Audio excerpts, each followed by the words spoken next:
नमस्कार मित्रांनो, देव माणूस मधला अध्याय 23 सप्टेंबर भागामध्ये जामकर घरातून निघून गेले याचं गोपाळला खूप आश्चर्य वाटतं.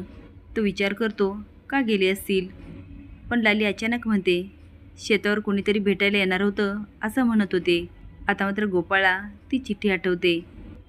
त्यामध्ये पण शेतावर भेटायला बोलवलेलं असतं. दुसऱ्या दिवशी गोपाळ दुकानावर जातो. कात्री हातात घेत म्हणतो 20 लाख रुपये. 20 लाख रुपये खूप मोठी अमाऊंट आहे देवी सिंग.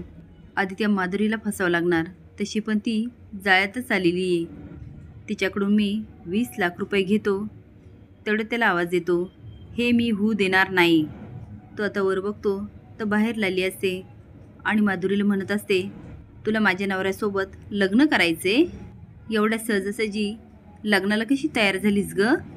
माझ्याबरोबर दगाफटका करायचा विचार जरी केलास ना तर माझी इतकी वाईट गुणी नाही सांगून ठेवते.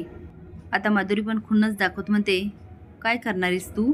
चल करणार तुझ्या नवऱ्यासोबत लग्न. जे करायचं ना ते करून घे. लाली म्हणते, करून तर दाखव. आता दोघींचं चांगलंच भांडण पेटतं. गोपाळ म्हणतो, लाली ऐका ना लाली, चला आतमध्ये. इकडे जामकर मात्र गोपाळच्या पाळतीवर असतात. गोपाळ नक्की काय आहे शोधण्याचा प्रयत्न करतात. जिते आणि मंग्याकडून त्यांच्या हाती काहीच येत नाही. त्यात तो घरी जातो आणि त्याला साकेट दिसतो. आता तू दारू प्यायल्याचं नाटक करतो.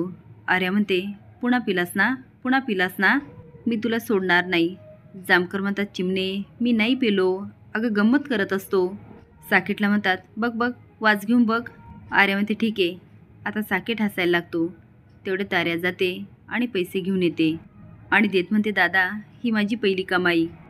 जामकर म्हणतात, एवढ्या पैशाचं काय करायचं? आपल्याला जगण्यासाठी एवढे पैसे लागतात का?